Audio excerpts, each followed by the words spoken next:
Hey, this is MARSHA AMBROISSES, and you're watching BV365.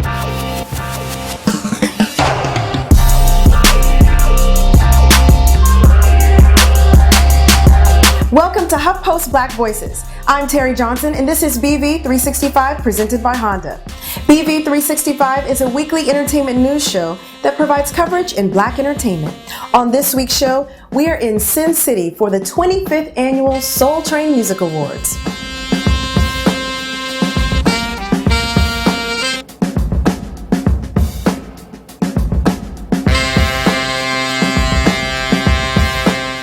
Hosted by Cedric the Entertainer, the Soul Train Music Awards were held at the Planet Hollywood Resort and Casino in Las Vegas. The award show celebrates and showcases the best and brightest in Black music and entertainment.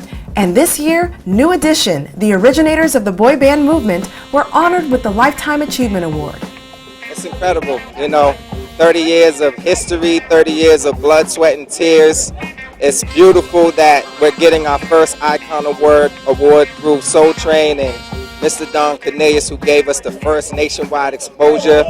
And it's madness in here, you know what I'm saying? It's going down, it's exciting all over the place, but we're just, really thankful to know that all 6 of us are here to be able to accept our roses and smell our roses, and it's just incredible.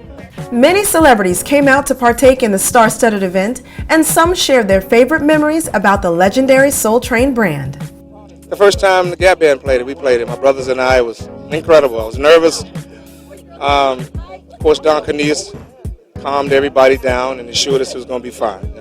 Because I've been watching Soul Train, you see Marvin Gaye and James Brown and all of these other artists, and Aretha Franklin and Shaka Khan, Rufus, and I was just nervous, and he was just like, calm down, it's going to be just fine. And got us through the day. It was wonderful.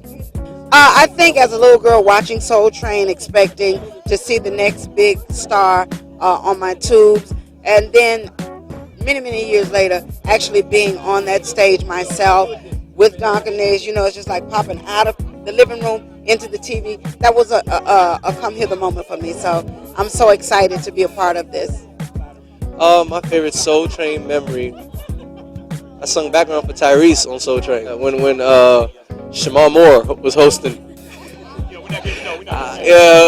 I was like, all right, yeah, we here, It's Shamar Moore, girls love him, okay, swag. I love Don Cornelius just for what he did. He was back out in the time when no one was really giving Black artists a real platform, and he really, for real, gave Aretha Franklin and Gladys Knight and Pips and people that I look at like, whoa, wow, a real good platform and a relevant platform, and taught them about their music and let them say stuff versus like, oh, we're just gonna go on and perform and get off the TV. He let them speak, he let them have a voice. So to me, it was just like, this is great. It's, I was kind of like, now I can hear things about them, and I can speak to, I can hear what they're talking about. I know where they're coming from. I know where they're struggling. So it's great. I also had the pleasure of speaking to some of the talented nominees. Well, I've been just working on my voice vocally and just working on what I can possibly do with my vocal and using it as an instrument. I'm working on a new album as well, the 3rd one, and I'm still promoting the MF Life, which is my sophomore album. My new single, Wrong Side of a Love Song, which I performed earlier on this year and has been a fan favorite. And I'm going to be touring at the top of the year. So, just a lot, just working all the time. Now, the new album, Friends and Lovers. I'm just finishing up the last couple of pieces, and I'm excited about my next chapter in life. There were a few new faces in attendance that deserve an introduction.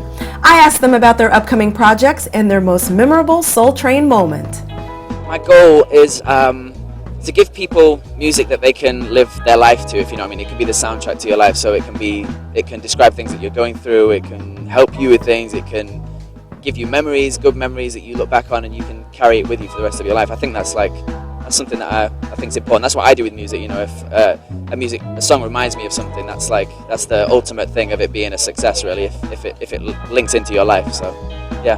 My music style, I guess, would be R&B with a little pop. So it's like pop R&B. It's just really feel good. It has kind of older elements to it, but still meeting today. Just that good music that used to make you feel really good and want to get up and dance. And That's what we're trying to do. I grew up singing in a gospel choir, actually. So we had a pretty big gospel choir in Seattle, and I grew up singing that. So it fed my soul. So. Soul Train wouldn't be the legendary Soul Train without some soul and the party favorite Soul Train line. Let's see what dances these celebrities like to do when they go down a Soul Train line. I don't really know how to explain it, but it's like a little hip, a little like that, something like that. When I go down the line, I was like, what do I do? I don't know. I guess it just depends on the group. I'll probably just be like, just break it down a little bit, do a little twirl. Shoot, all right, I'm gonna go back now. Don't laugh. Okay, y'all can laugh, but I would do this. Well, I would take you back to like one of the dances that was super popular when I came out in the 90s, and that's the bankhead bounce. I would say I would have to do like the Carlton. Yeah, you know, it's not unusual to be loved by anyone. You know, like that.